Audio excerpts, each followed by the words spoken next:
like this episode, please subscribe, share with others, rate and review so we can continue to bring you great programming. This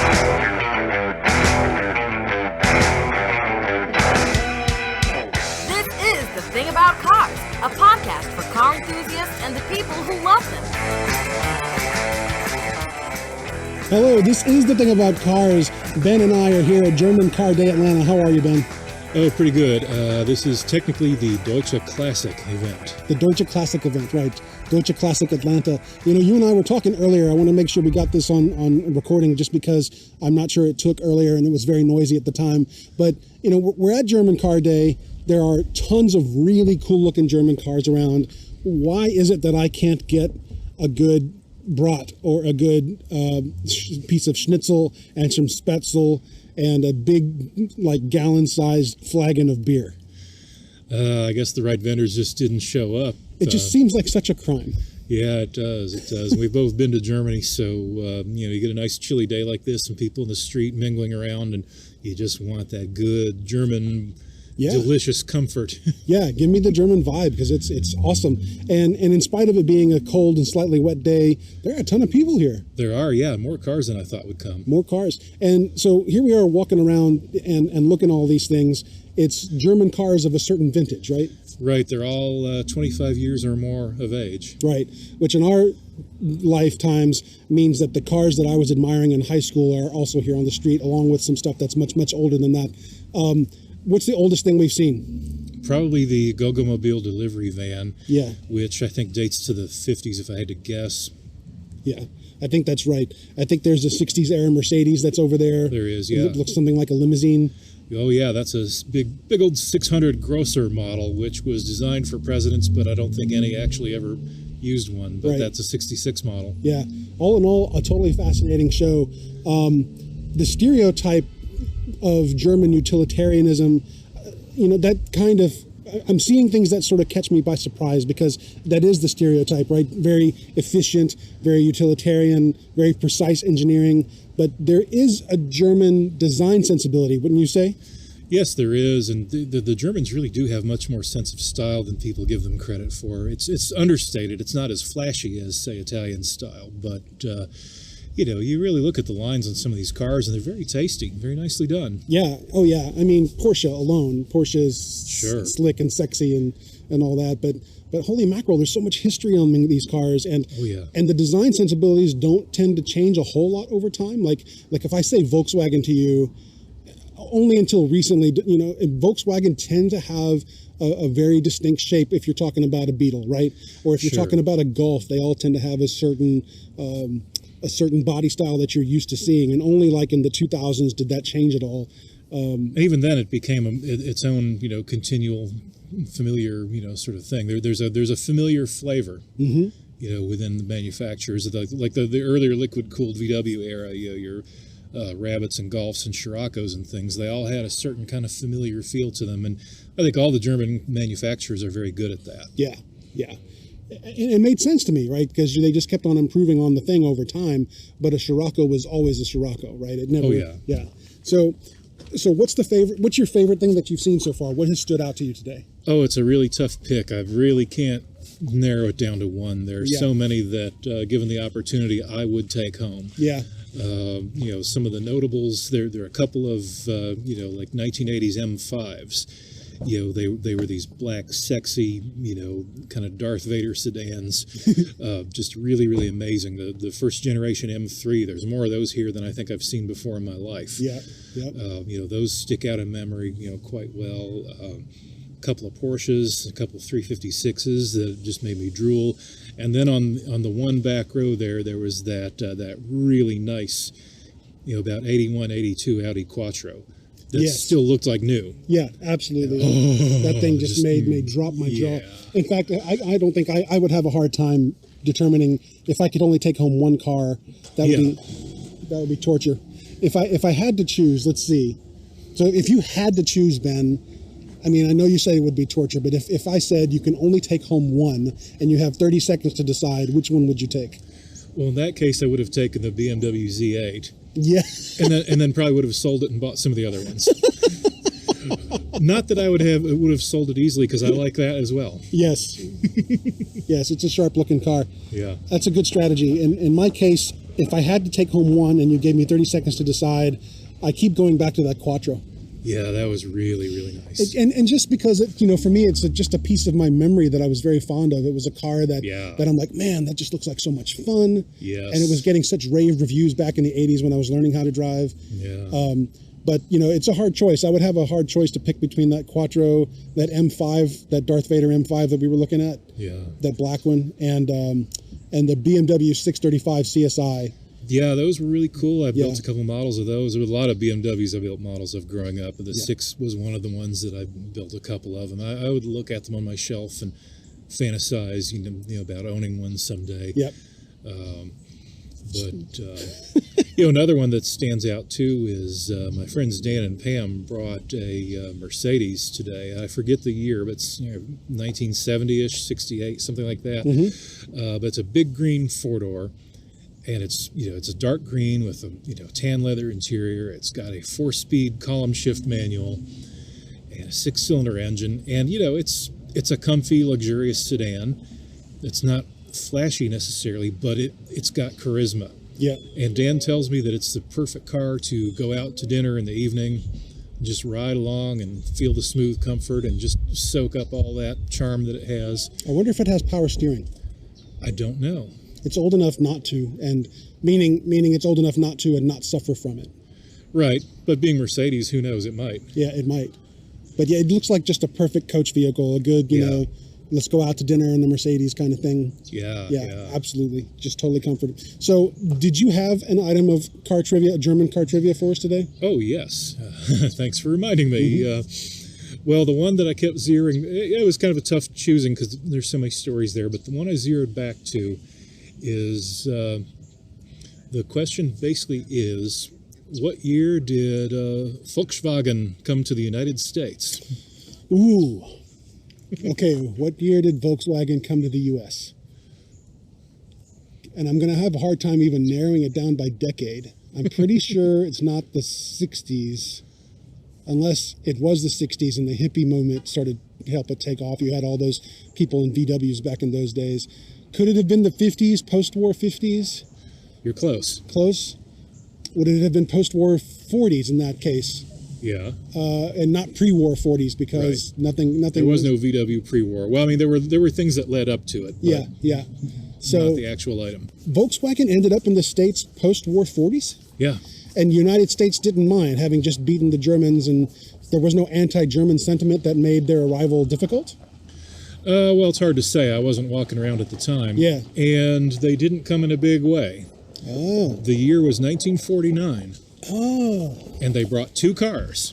2? And I have read that the U.S. sales agent had to sell his demo car to buy some train fare or something. It was a very inauspicious beginning. As far as sentiment goes, I don't know, because a lot of World War II was, and I don't want to dig into a whole lot of history here, but our problem with the Germans was not with the nation as a whole, really. It was with its leadership. Sure. And Hitler wasn't even German; he was Austrian.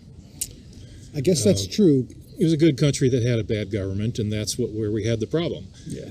We certainly had lots and lots of cultural ties with the Germans, before then. German almost became an official U.S. language once, believe it or not. But the German people themselves, no problem. I think, a lot of Americans kind of have trouble letting go of some of the, maybe rivalries and aggressions, but I think the main reason VW took a while to succeed in the United States was less to do with culture and more with the product. Mm-hmm. Because by the 1950s, when they were bringing a few more, this was still a time when, cheap practical motoring was not a big priority in the United States. Right. You could still buy a big, huge American car for, average working man's wages, and fuel cost nothing. Right. So a funny little foreign car like a Volkswagen, just, nobody really wanted except for a few weirdos. Right. But they stuck it out. And, sooner or later in the 60s, when, you started to have some young kids who were driving more and more and needed something a little less expensive. Cheap and easy to get to. And then, of course, the hippies came along, and I think they kind of latched onto the weirdness of the VWs. Right. The rest is history. And by the 70s, they were a major brand in the United States. And now they own everybody. Just about, yeah. I hear that Lamborghini is now part of the whole VW. What's the whole name? VW something, that motoring group? Yeah, I don't even. Well, the VW Audi group is what I often hear referred to. And yeah, they do own a lot of things. Right. They have a worldwide footprint and presence. They want to be the largest automaker in the world. I don't have very optimistic feelings about that because there are a couple of quality issues here and there. But and I don't mean to put VW down when I say that. Sure. I've had some experiences with them that make me wonder how they're going to do with it. But still pretty decent cars overall. Yeah. I rented one the other week on one of my biz trips. Yeah. And how was it? Oh, well, for the day or two that I had it, it was okay. Seat was a little flat and hard. That's one of my criticisms with their current models. But, good car overall. Yep. Did what it was supposed to. I've never driven one. Actually, that's not true in terms of VW alone. A friend of mine, when I was first learning to drive stick, she's like, here, you can drive stick in my Scirocco. Oh, nice. It was really nice. My first car was a 73 Super Beetle. Yeah. And I'm told that I was brought home from being born in a 66 Beetle that my parents owned. And I have vague memories of this car. Yes. Pretty cool. And my parents, they went on a European vacation in 1971, 3 weeks in Europe. Or was it 5? I think it was 3. But they took some money with them. The Super Beetle had just come out in 71. And their plan was to bring one home. They got to Germany and found that the exchange rate was better than they'd anticipated. It was much more in their favor than they'd expected. So they looked around and said, well, we can buy more car than that Super Beetle. So they wound up buying a little red BMW 1600 as a two-door. And many Americans aren't familiar with the 1600. It was the same car as a 2002, just with a little bit less engine. And they brought it back to the United States. And the following year, we moved down to Tuscaloosa, Alabama, where, if I'm not mistaken, I think we may well have had the first BMW in Tuscaloosa. No kidding. And they had, no real U.S. dealer network or presence at the time, so nobody knew what it was. And, these were not luxurious cars at the time. BMW was not a real premium brand in those days. It was basic. It had a black vinyl interior, 4-speed gearbox, hand crank windows, all that stuff. But it was a good little car. Sure. Well, okay, so let's talk about that for a second. Yeah. We're talking about German cars. We're no longer... I'm about to drag us into modern and no longer in vintage. but everything I hear about modern-day Mercedes and modern-day BMWs in particular is that the ethic around engine builds has dropped, that they're using more plastic in their engines, and anywhere you try to use plastic in conjunction with metal, things fall apart. So this is why, after a certain amount of time, you can buy nice high-end BMWs and nice high-end Mercedes for next to nothing because people are trying to dump them before they really fail. Well, partly. I think the whole thing with plastic components is maybe an oversimplification. Okay. I will point out that my 2013 Mazda, excuse me, my 2013 Mazda has a plastic valve cover, and at 103,000 miles, it's not showing any signs of distress. Interesting. So the actual valve cover. Yes. The thing that sits on top of the gasket. Yeah. Not the cowling. No, yeah, the actual cover for the valve train is plastic. And it's not a problem. Not suffering at all. No leaks, no cracks, nothing like that. So I don't know. I mean, as far as recent German cars, I know they're all really incredibly complicated. Yeah. They really overcomplicated things for a long time. I think Mercedes is trying to dial that back a little bit in these last few years. But very technically complicated vehicles. Of course, this makes the price a bit inflated sometimes too.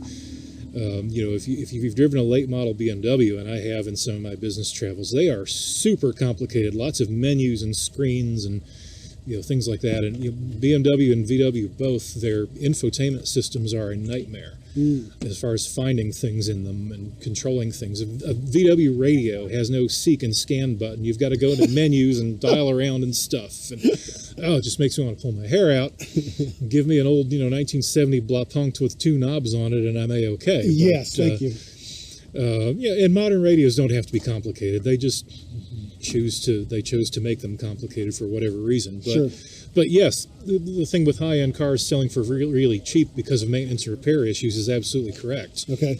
You know, you could find, the Mercedes, for instance, made some V12 cars in the 90s that you can get for four figures these days. Wow. And part of it is because they cost so damn much to keep going once they reach a certain age. Yeah. Especially, like the compressor models. Compressor is the German term for supercharger, because that's all it really is. It's something that compresses the air in the intake. Right. But once the supercharger wears out, you're looking at a really steep bill to fix that. Yeah. Well, it's been a good day. It has. There's only one other thing I wanted to touch on before we sign off, is that we've talked about BMWs and VWs, and we've seen some cool Porsches and whatnot. I only saw 2 Opels today. Did you see any other Opels? I think those are the only 2 that I saw, yeah. Are they the only 2 in Atlanta? And they were both GTs. I doubt they're the only 2 in Atlanta, but you don't see them driving around much because they haven't been a presence in the United States since the 70s. Yeah. And, they were on the cheap end as German cars went. They were the everyman car. They were a division of GM. Yep. Still are. They still make Opels. They just haven't sold them here in 40 years. Yeah, right. They are still viable manufacturer, that's for sure. But the ones they made in the 70s were kind of low quality. They rusted out. Yep. They developed oil leaks. They were just cheap cars. And this is one of the secrets about German industrial production and cars in particular. It's not that they don't make cars that aren't superb. It's just that they have the sense to not export the ones that aren't as sharp. And so, they learned their lesson with Opel. They pulled out of the United States at some point. And is this the redheaded stepchild? You just don't talk about them that much? I guess. Yeah. And there are lower end BMWs that they don't sell over here. Some of the 1 Series, before the one that we did get. Yeah. Things like that. Yeah. It's like we don't talk about the kid's neighbor, the neighbor's kids that much. Right? So all in all, a good show, and I hope we get to come back and play with these guys next year. And we did actually see a few of our friends here on site this time, so thanks for coming out. And if you're in our audience and wants us to come to your show, don't hesitate to contact us via our website, thethingaboutcars.com. Though Facebook is probably a little better these days, just a little quicker. That's facebook.com/thethingaboutcars, if I'm not mistaken. But thanks, as always, for being a part of our listening family. We will see you with another episode in about a week. Take care, everybody. Auf Wiedersehen. Auf Wiedersehen. Let's go find some schnitzel. Thank you for listening. This has been The Thing About Cars. We'll see you on the road.